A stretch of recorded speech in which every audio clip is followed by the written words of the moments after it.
Kembali ke Numenor, di mana kali ini kita diperlihatkan dengan bencana dahsyat yang memporak-porandakan Numenor.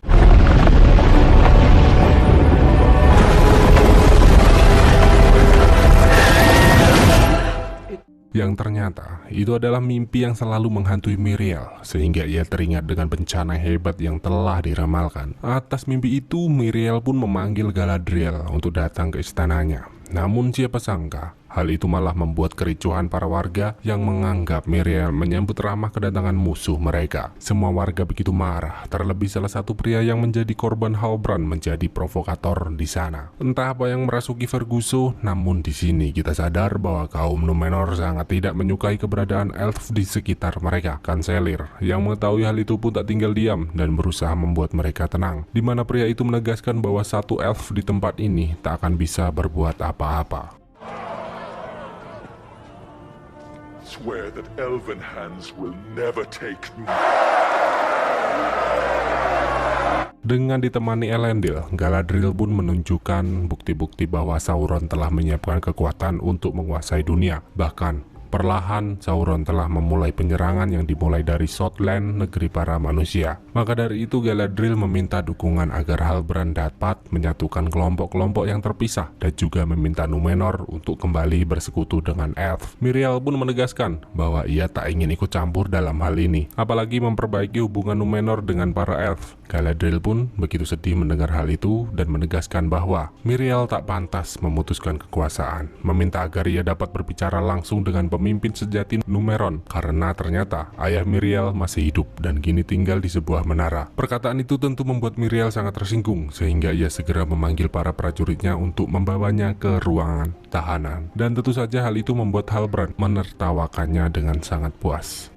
Berlanjut ke Arondir, di mana akhirnya kini ia melihat sosok Adar yang dianggap sebagai ayah oleh para orc meresahkan di sana. Pria menyeramkan itu pun datang mendekati satu orc yang sekarat dan mengakhiri penderitaannya, hingga ia mulai berkomunikasi dengan Arondir di sana. Saat ini saya belum bisa meyakinkan kalian manakah Sauron sebenarnya, karena menurut informasi yang saya dengar, sosok Sauron dapat berubah wujud untuk mengelabui setiap musuhnya. Some run so deep would all but require the creation of any. But that is something only the gods can know. And what are you?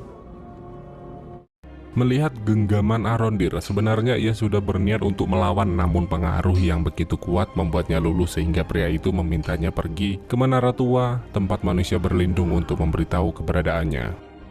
What message?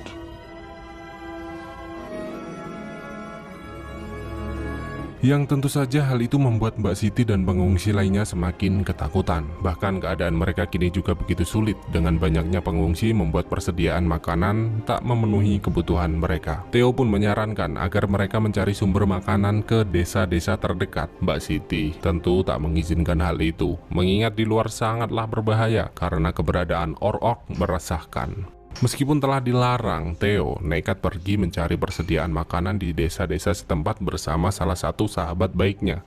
Sahabat Theo sangat ketakutan melihat bangkai-bangkai hewan yang bergeletakan. Namun Theo tetap saja terus mencari persediaan makanan hingga tiba-tiba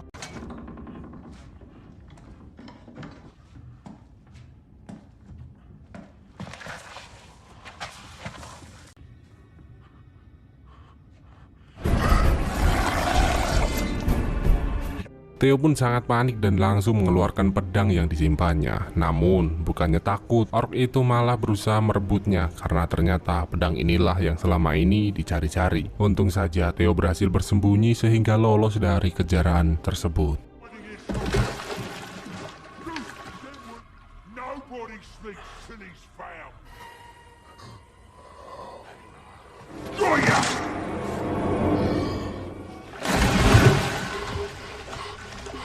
Beralih ke negeri Elf, di mana kini kerjasama Elrond dan Durin untuk mewujudkan rancangan Lord Celebrimbor mulai terwujud. Meskipun begitu, mereka begitu penasaran karena sifat Durin akhir-akhir ini terlihat seperti menyembunyikan sesuatu. Maka dari itu, Elrond kembali mengunjungi kediaman Durin untuk mencari tahu ada apa sebenarnya. Namun setibanya di sana, Elrond sangat heran karena tak melihat keberadaan Durin. Bahkan ia semakin penasaran melihat tingkah budi Disa yang terlihat jelas tengah tengah menyembunyikan sesuatu. Setelah Elrond berpamitan pergi, Disa pun pergi menemui Durin dan terlihat senang karena telah berhasil mengelabuhinya. Siapa sangka, ternyata Elrond menggunakan kekuatannya untuk mendengar perbincangan mereka dan diam-diam pergi ke sebuah tambang tua untuk menyusul Durin yang tengah bersembunyi darinya.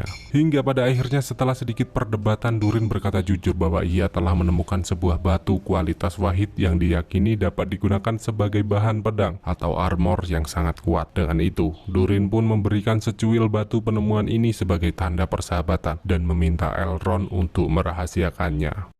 What do you call this miracle ore? Something like Mithril.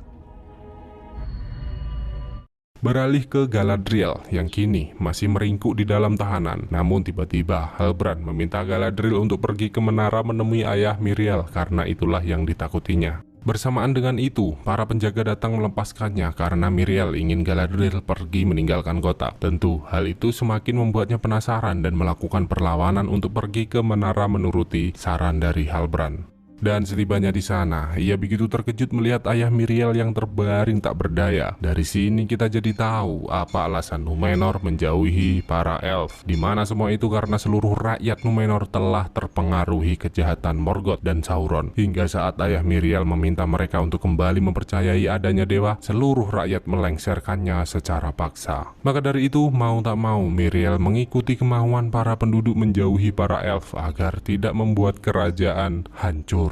Di sana Miriel juga membawa Galadriel pergi ke sebuah ruangan dan menyuruhnya untuk menyentuh batu penglihatan yang biasa dikenal sebagai batu Palantir untuk melihat apa yang telah ia lihat. Dan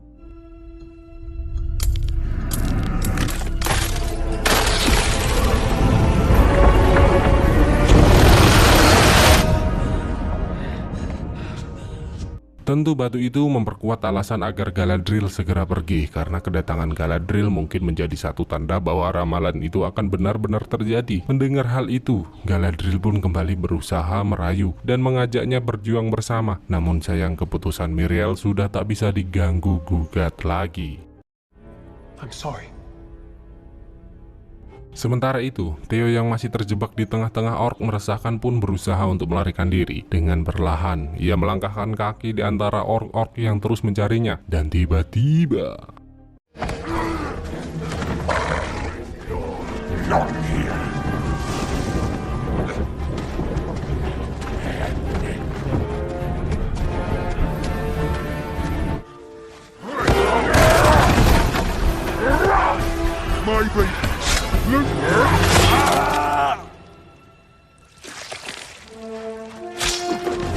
untung saja Arondir datang tepat waktu dan segera membawanya pergi dari sana. Seketika ribuan orc pun mengejar mereka dan keberadaan Mbak Siti yang tak pernah merasa kedinginan memperindah sinematik ini. Dan akhirnya sinar matahari menyelamatkan nyawa mereka kali ini.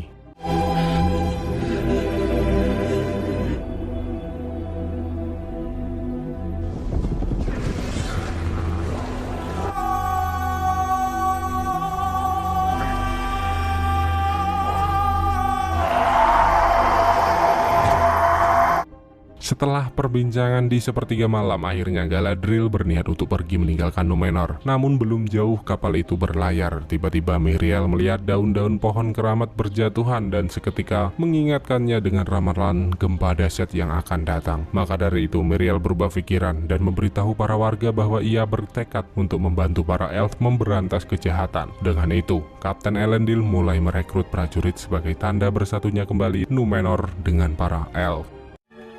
I will serve. I will serve.